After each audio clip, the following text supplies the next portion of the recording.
সাইডে ঢেকে করতেছি, তার জন্য এইখানে একটু দাও করে গভীর করে এইখানে এখন হাঁসের বাচ্চাগুলোকে ছেড়ে দিয়েছি, যাতে করে এগুলোর গোসল করতে কোনো অসুবিধা না হয়।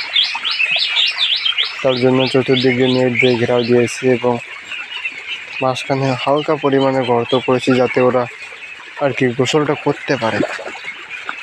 সাইডে খননের কাজ চলতেছে, আমরা বাড়িতেই ঘুরতেছি।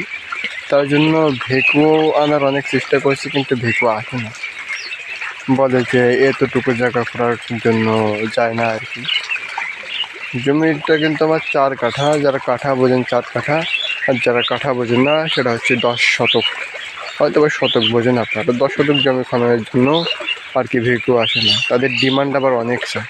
10 শতক জমি ঘুরতে এরকম 30,000 টাকা চায়, অত টাকা দিয়ে কি আর ঘুরে নেওয়া যায়? তাই ধান কাটার আগে এখানে আমরা এই বাসায় 4 জন আছি, আমরাই ঘুরে ফেলবো ইনশাল্লাহ।